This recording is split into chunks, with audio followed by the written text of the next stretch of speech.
Bueno, les damos la bienvenida a todos nuestros oyentes y a cada uno de nuestros seguidores de las redes sociales de esta su emisora Busco en Ti Radio, donde estás, no es el final. Hoy es martes 23 de marzo del 2021. Continuando con nuestra programación habitual, llegamos con nuestro segmento Cápsulas de Vida. Este segmento lo presenta la Fundación New Life for Kids. El día de hoy lo dirige Juan Carlos Vega. Juan Carlos, ¿cómo estás? Bienvenido. Gracias, Jorge, muy amable. Bienvenida a la audiencia de Busco en Ti, de Cápsulas de Vida. Pues sí, estamos continuando con nuestra enseñanza de las 49 cualidades del carácter y cómo formarlo en nuestros hijos.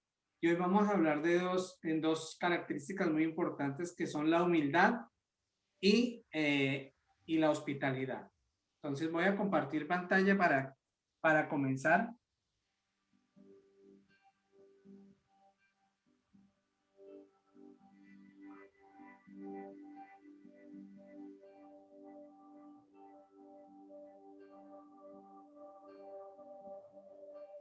Bueno, ahí podemos ver en nuestra primera gráfica eh, la hospitalidad versus soledad.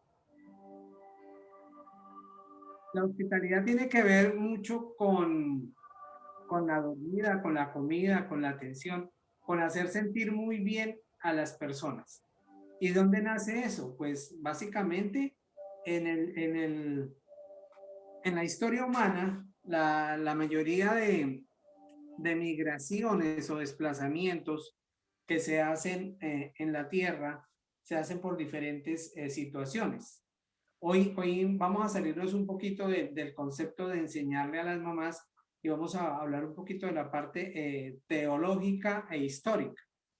Entonces, estaba hablando de que estos desplazamientos que hacen las personas por diferentes razones, ya sean políticas, sociales, económicas, o porque realmente los están persiguiendo, se han realizado a través de toda la historia humana. Eh, si no hubiera sido por eso, pues digamos, Cristóbal Colón no hubiera llegado aquí a América, ¿sí? Eh, no se hubiera Marco Polo, que fue otro viajero incansable que fue de Europa a China, bordeando todo el África y llegando allí, buscando las especies aromáticas que venían del oriente para Italia. Entonces, todos estos tipos de viajes hacían que la humanidad se tuviera que movilizar, ¿cierto? Y estos desplazamientos a veces eran invasivos. Una nación llegaba a invadir a otra y desplazaba a mucha población. Aquí en Colombia, desafortunadamente, hemos visto cómo algunos grupos al margen de la ley, grupos armados, llámese de derecha o de izquierda, han hecho que muchos campesinos sean desplazados de sus tierras, de sus lugares donde normalmente habitan y sean desplazados hacia las ciudades donde aumentan pues los cordones de miseria en los barrios periféricos y muchos de ellos que estaban acostumbrados a tener no abundancia pero sí lo necesario allí en sus tierras a través de una pequeña parcela que tenían pues podían sustentar a su familia. Al llegar aquí a las ciudades pues se encuentran con ese panorama tan desolador y donde hay personas que a veces somos indolentes ante tanta necesidad.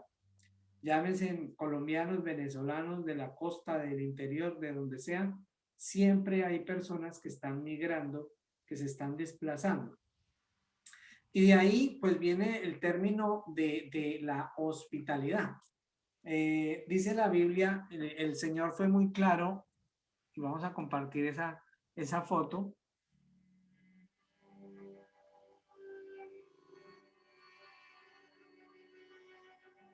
Bueno, ahí dice Éxodo 23:9. El Señor hablaba en algunos pasajes bíblicos de la importancia de tener en cuenta a los extranjeros, a los desplazados, a los migrantes, a los que no son de nuestra tierra. Dice, y no angustiarás al extranjero. Dice Éxodo 23:9. Tendréis al extranjero que more entre vosotros y lo amarás como a ti mismo, no lo oprimirás. Deuteronomio 23:16. Dice, no torcerás el derecho del extranjero. Deuteronomio 24:17. maldito el que pervirtiere el derecho del extranjero. Deuteronomio 27:19. La razón generalmente era que ya que extranjeros fuisteis en la tierra de Egipto. Eso les decía el Señor allí en el libro de Éxodo a los israelitas. Y ese tipo de mandamientos, de órdenes que Dios le daba a su pueblo, pues se pueden aplicar específicamente aquí a nosotros, a nuestra realidad, a nuestro diario vivir. Mi hijo que trabaja con Jucún, que es un movimiento interdenominacional, tiene 2 o 3 carpas que se llaman Carpa Esperanza, lugares donde se ubican, por ejemplo, la que está aquí en Bucaramanga, kilómetro 9, en la vía Cúcuta, de Bucaramanga a Cúcuta. Ellos a veces se hacen un poquito más hacia arriba, llegando hacia Berlín, y allí reciben a todas estas personas de Venezuela que están entrando, que pasan, algunos pasan desde Venezuela, pasan por Colombia y llegan a Perú, Ecuador, Chile, Argentina, y allí se les brinda un alimento, se les lavan los pies y se les regalan un par de zapatos. Eso lo hace ese ministerio Carpa Esperanza. Y algo que mi hijo hacía cuando estaba allí haciendo esa práctica era eso, era ayudar en la preparación de alimentos y en lavarle los pies a los extranjeros, que también tienen que ver con la humildad. O sea, cuando yo atiendo a una persona, le doy hospedaje, de ahí viene la palabra de hospitalidad, vienen palabras como hotel, hospital, hospedaje, y le doy ese hospedaje, esa bienvenida a una persona extranjera. Estoy realmente mostrando el amor de Dios y estoy mostrando que realmente, pues yo también soy un extranjero en esta tierra. La misma palabra nos dice por allá que somos extranjeros y advenedizos, que nada de lo que tenemos nos pertenece. Y a mí me da a veces como tristeza, por ejemplo, cuando actitudes xenofóbicas, que la xenofobia es como ese odio a lo extranjero, a lo de afuera, a lo que no es local, ¿cierto? Como creo que le hicieron a una familia colombiana en estos días en México, sí, que los trataron terriblemente mal y les dañaron el equipaje y no los dejaron ingresar a México. Eso pasa a veces por esa xenofobia, ese amor excesivo por la nacionalidad propia de su país, odiando todo lo que es extranjero. Entonces a veces caemos en esa, y es fácil caer en ese estigmatismo de organizar a todos los extranjeros como delincuentes. Nosotros como colombianos hemos sido víctimas de esa bueno, de que nos estigmen como mala gente. En la época de Pablo Escobar, estamos hablando del año 90, 92, 95, todos los colombianos éramos narcotraficantes. ¿Por qué? Porque Pablo Escobar se había hecho muy conocido en el mundo y lo que hacía él era exportar droga y trayendo un mal nombre a la República de Colombia. Pero normalmente los colombianos somos buenos anfitriones, somos hospitalarios y los extranjeros se dan cuenta de eso. Entonces, eh, dice también la palabra que cuando las personas emigran, tienen algunas necesidades básicas que cumplir. Y la palabra se traduce aquí como koinoneo. Vamos a compartir la siguiente diapositiva.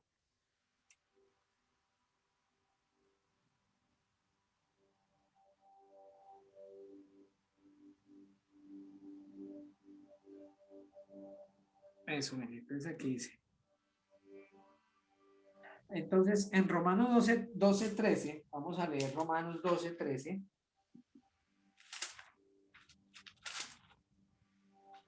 En la versión Reina Valera de 1960 dice, compartiendo para las necesidades de los santos, practicando la hospitalidad. Aquí la palabra que se traduce como compartir, que es koinoneo, proviene de la palabra koinonía y quiere decir hacer partícipe, compartir con otros, ayudar.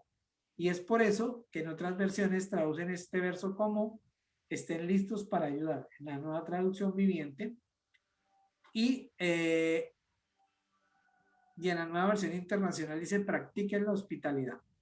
La cultura del Medio Oriente dependía mucho de la hospitalidad, ¿cierto? La hospitalidad es una palabra griega de origen griego que es filonexia y que es literalmente amor por los extraños, amor por los extranjeros.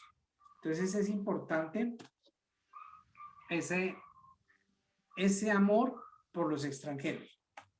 Imaginémonos en las épocas antiguas los viajes que se hacían por alguna de estas razones que mencionamos antes, políticas, religiosas, comerciales, o porque eran desplazados de sus tierras, y las personas tenían que hacer largos viajes, ya fuera a pie o en caballo o en camellos o con algún tipo de vehículo, y quedaban expuestos en los caminos a las bestias, a que los robaran, porque había muy pocos hospedajes, había muy pocos lugares donde llegar. Y cuando la gente hospedaba allí a las personas, pues veíamos ahí la mano de Dios. Entonces, una de las características principales que tuvo la iglesia primitiva, la iglesia inicial que comenzó por allá en Hechos, después de que Pedro hizo dos grandes discursos donde mucha gente se anexó al cristianismo, era que no tenían como suyo las cosas, sino que las vendían y compartían sus propiedades para solucionar las necesidades de cada uno, ¿sí? No era obligatorio, y es lo que a veces la gente dice, no, pues es que los ricos tienen que ayudar a los pobres. No, siempre debe haber ricos y siempre debe haber pobres en el sentido de que es una especie de equilibrio porque allí está representada la propiedad privada donde cada persona pues tiene derecho a poseer sus bienes. Pero lo que hacían los hombres y mujeres de esta época era compartir para las necesidades de otros. Entonces, y lo hacían voluntariamente, ¿no? Por eso en Mateo 10, 40-42 dice, el que a vosotros recibe, Jesucristo le decía a sus discípulos, a mí me recibe. Y el que me recibe a mí, recibe al que me envió. El que recibe a un profeta, por cuanto es profeta, recompensa de profeta recibirá.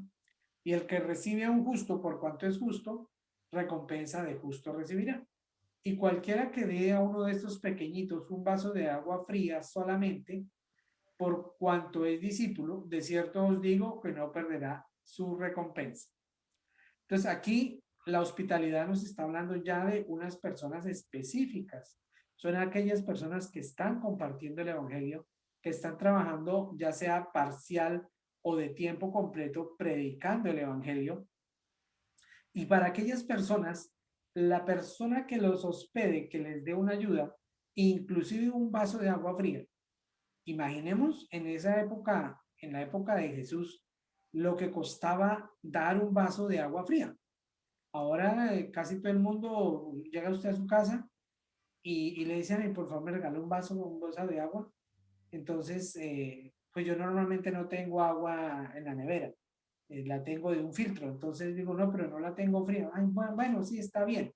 Pero entonces si la gente viene acalorada por el sol, un sol del mediodía aquí en Girón, qué bendición para ellos poder recibir un vaso de agua fría. Ahora imaginemos en la época de Jesús, donde no había sistemas de refrigeración.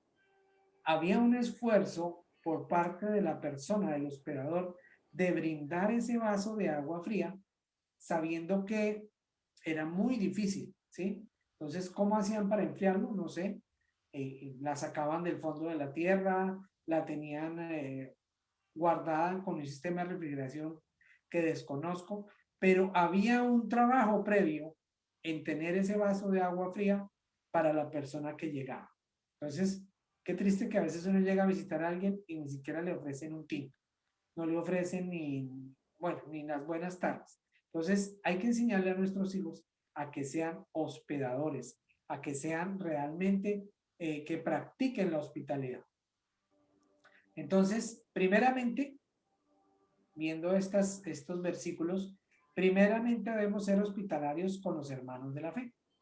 Las personas que dicen ser cristianas, a esas personas son las primeras que debemos eh, hospedarlas en nuestro hogar y darles el alimento o la bebida, ¿cierto? Una buena cama.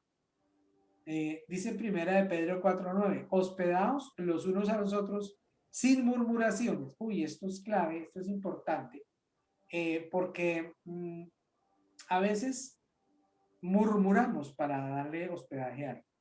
Entonces, a veces es mejor no abrir las puertas de nuestra casa si lo que vamos a hacer es hablar mal de esa persona, ¿no? Entonces, debemos refrenar nuestros labios, ser prudentes, que es otra de las características del carácter que hemos enseñado, y ser bondadosos en el ser hospedados. Eh, Dice que Pablo también necesitó que lo hospedaran en varios lugares a donde él llegaba, a Filipo, a Cesarea, a Corinto, llegaba y debía ser hospitalario. La gente que llegue de la iglesia debían ser hospitalarios. Debemos ser hospitalarios también con los extranjeros. Ya hemos venido hablando de eso. Y muchas veces, sin saberlo, estamos cumpliendo el propósito de Dios cuando hospedamos a alguien. Hebreos 13:2, este era uno de los versículos que cuando estaba preparando el tema venía a mi mente, dice, no os olvidéis de la hospitalidad, porque por ella algunos sin saberlo hospedaron ángeles.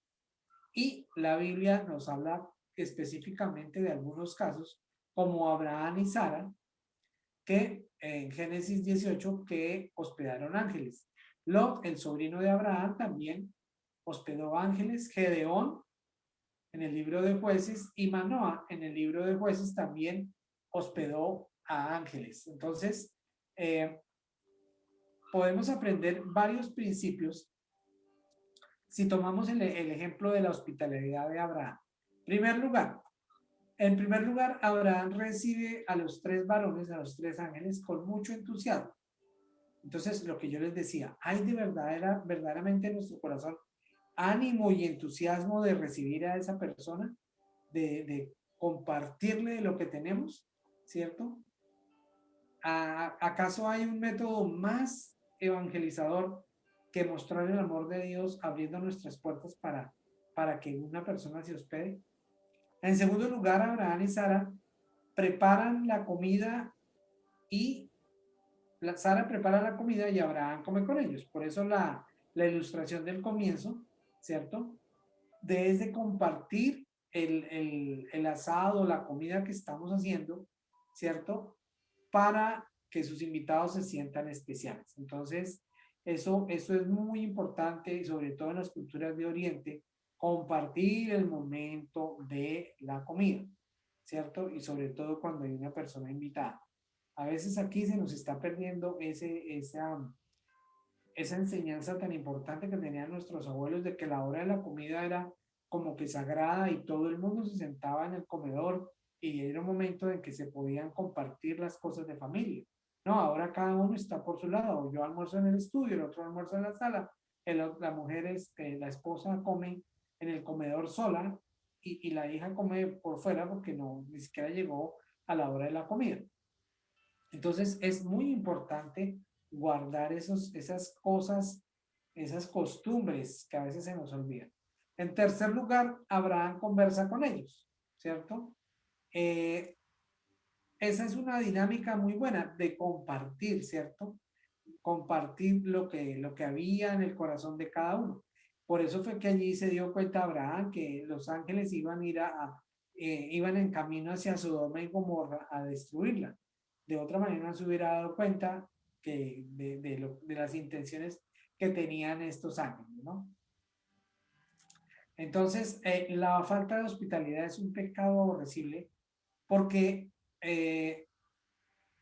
no muestra lo que es la misericordia, el amor y la gracia de Dios, sino por el contrario, de que somos mezquinos e indiferentes con el prójimo. Y lo opuesto a la hospitalidad es la soledad. La soledad. Entonces, qué triste que a veces mm, nos guste y amemos la soledad. Todo para mí, todo lo que yo pueda hacer es para mí, ¿cierto? Y no somos hospitalarios de compartir de pronto el pan y el queso que tenemos con una persona que está más necesitada que nosotros. Desafortunadamente la pandemia, el COVID-19 o la pandemia, como dice alguien, eh, ha hecho que las relaciones entre la familia se distancien, ¿cierto? Se unen los que estaban lejos, pero los que estaban cerca estén separados. Entonces, a metro y medio, a 2 metros, ¿cierto? Ya ni siquiera hay tiempo para compartir. Entonces, eso era lo que tenía que decir de parte de lo que es la hospitalidad. Y ahora vamos a hablar acerca de lo que es la humildad. Vamos a compartir aquí una foto.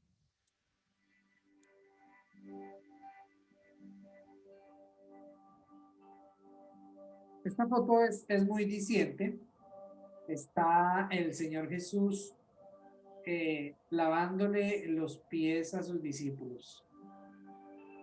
Y como veíamos, no sé, en alguna ocasión, pues hablábamos acerca de cómo eran los pies de las personas de esa época donde casi todo su transporte a pie, ¿no? Entonces eran caminos polvorientos, de pronto se untaban de estiércol de animales y el trabajo de los siervos en las casas donde había siervos y esclavos y gente que servía, el trabajo más bajo del siervo era el que le lavaba los pies al invitado, que tenía que ver, por ejemplo, con hospitalidad.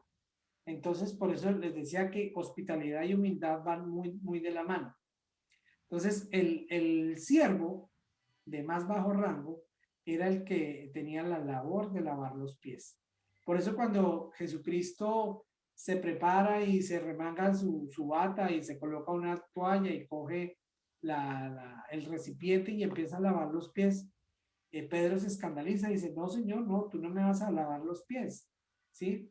Porque, pero si tú eres el Señor, tú eres el Maestro, tú eres el Dios, ¿por qué vas a hacer eso? Entonces, era una muestra de la humildad que había en el corazón de Jesús. Vamos a compartir la siguiente diapositiva.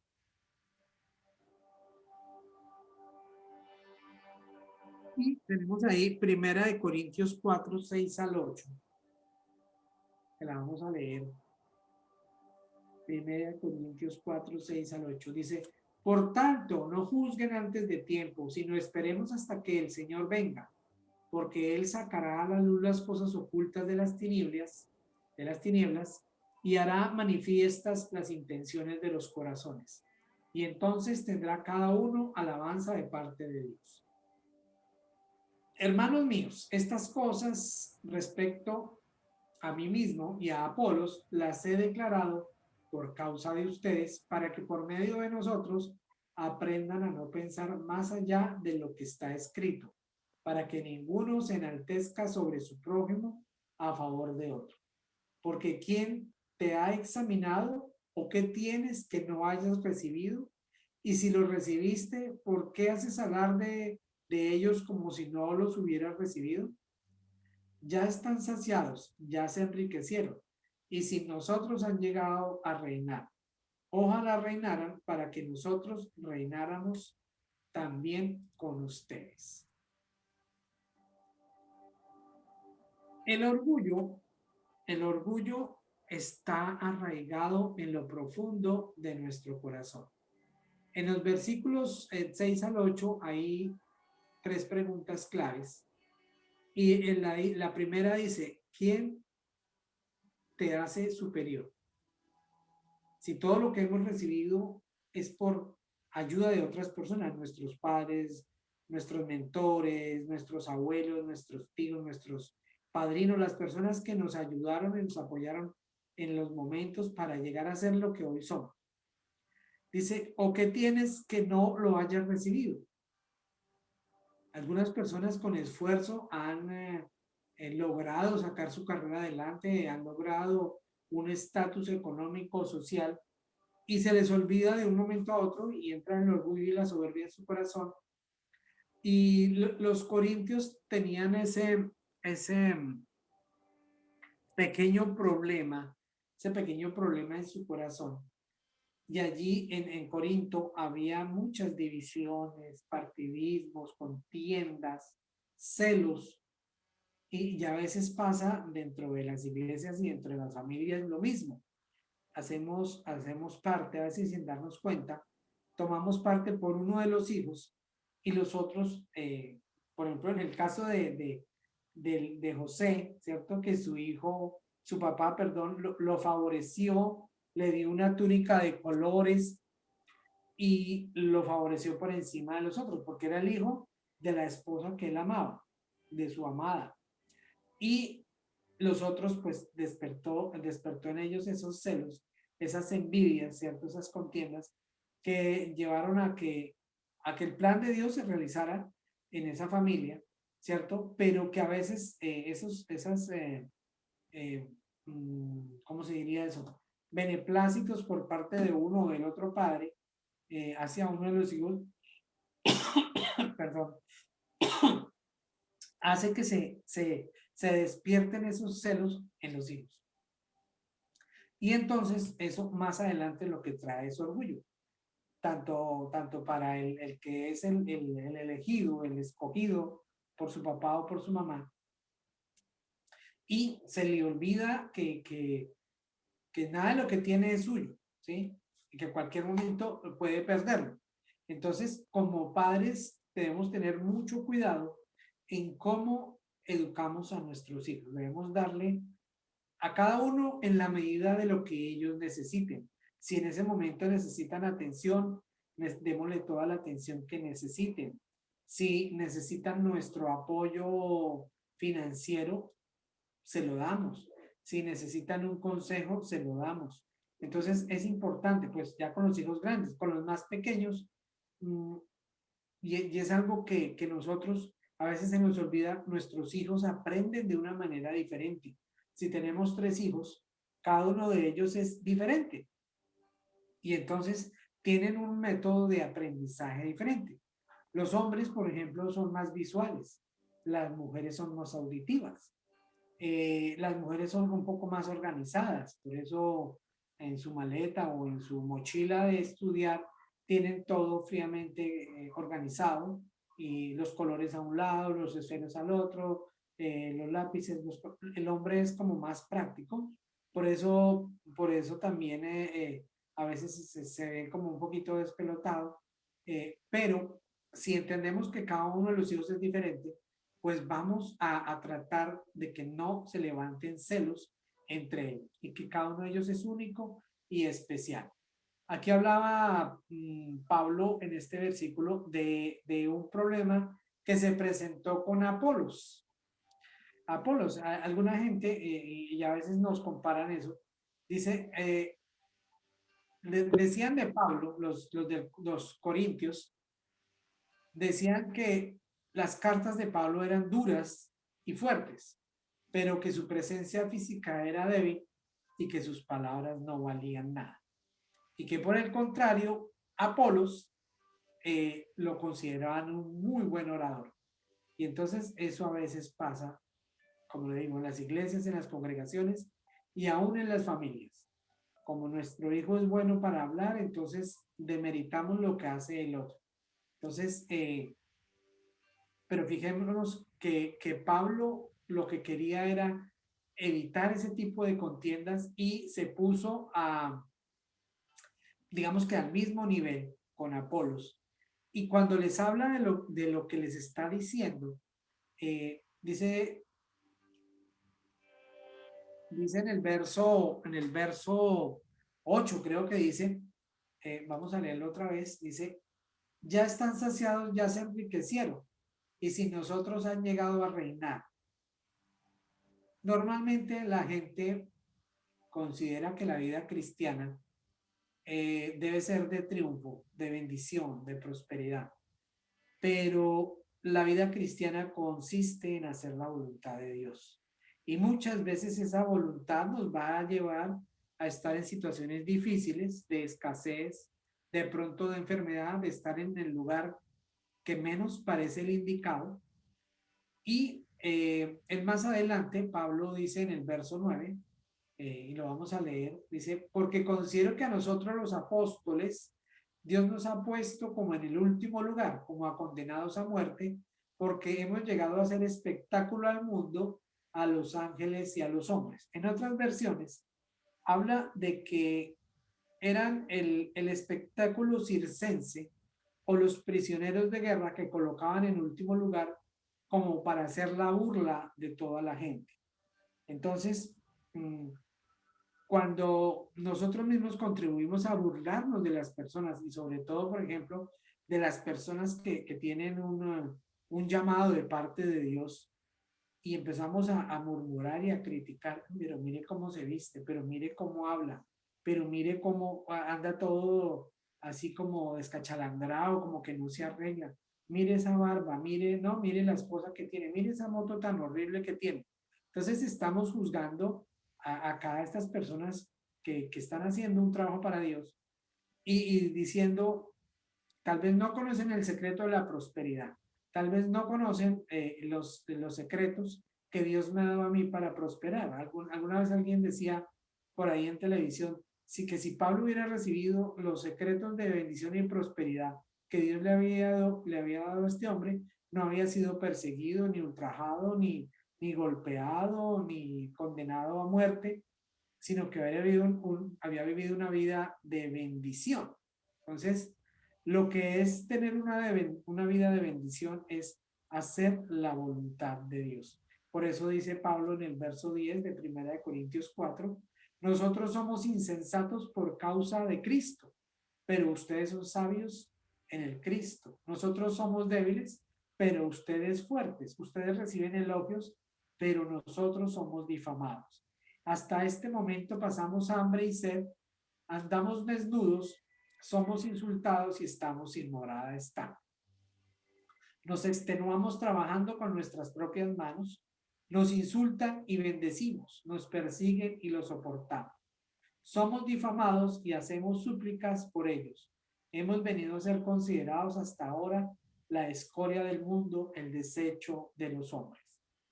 Qué palabras fuertes que está diciendo Pablo aquí, porque realmente a veces el evangelio y la verdad, algunos dicen la verdad no se vende, pero algunas personas han hecho negocio de lo que es el evangelio y se ufanan de ser prósperos, de ser bendecidos, de que de pronto tienen una comunidad generosa y próspera, pero de pronto dentro de su corazón no sabemos si sea así o no sea así, pero hay algunas personas que murmuran y hablan mal de los otros, pero el que uno esté bien económicamente y el otro no está bien, no nos dice nada, sino nos dice es que tal vez los dos estén haciendo la voluntad de Dios, tal vez los dos están sirviendo como mensajeros para llevar el evangelio. Tal vez es lo que el Señor quiere, que nosotros llevemos un evangelio de una manera humilde, ¿cierto? Sin pretensiones, sin ser exagerados, sin dramatizar, porque Dios no necesita que dramaticemos las cosas. Dios necesita es que no nos jactemos, ¿cierto? Porque que no nos pase lo que dice en Apocalipsis. Tú que dices que yo soy rico, ¿cierto? Y que he tenido a tener muchas riquezas y no carezco de nada, ¿qué le dice el Apocalipsis? Miserable de ti, que dices que eres rico, porque eres el más pobre de todos. Entonces, Pablo le dice a los corintios, imítenme a mí, ¿cierto? Él no quería hacer carga para algunas personas que llegaba a trabajar con sus manos y a construir las tiendas que él hacía. Entonces, muchas veces nosotros somos el evangelio abierto para los que no nos ven. Entonces, padres y madres, enseñémosles de verdad que todo proviene de Dios. Todo lo que tenemos proviene de Dios. Que seamos humildes. La humildad, la palabra humildad viene del griego, del latín, creo, del latín que es humus, que significa tierra. Es como de verdad tengamos los pies puestos en tierra, no nos creamos superiores a los demás, sino que tengamos un concepto claro de lo que nosotros somos. Ni somos más ni somos menos que los demás, pero estamos aquí para servir a los que tengamos que servir, para ganar algunos para Cristo. Eso dice Pablo. Entonces no tenemos que jactarnos, ni ser orgullosos, ni ser arrogantes, porque eso es pecado, ¿cierto? Es una deshonra. Entonces, es importante que les enseñemos a nuestros hijos. Bueno, y ya para terminar, 3 cositas que nos quedan de este versículo. Las vamos a compartir aquí en esta última foto. 3 cositas para que nos mantengamos humildes. Primero, los cristianos vivimos delante de Dios, ¿cierto? No solamente somos un espectáculo para el mundo, porque yo les decía que somos unas Biblias abiertas para que los demás nos lean, sino también somos un espectáculo para Dios. Entonces, que somos fieles delante de Dios, somos fieles a las promesas que Él nos ha dado, vivimos fieles en el trabajo, somos fieles en el matrimonio. Segundo ítem que nos deja esto. Los cristianos somos considerados insensatos, débiles y despreciables. Eso nos llega directamente al orgullo, ¿sí? Entonces, no nos enorgullezcamos cuando digan, wow, este hermano cómo habla de bonito, tan chévere, todo lo que usted dice nos llega al corazón, porque habrá un momento en que nada de lo que usted diga le va a llegar a la gente, porque no es usted, ¿cierto? No es usted.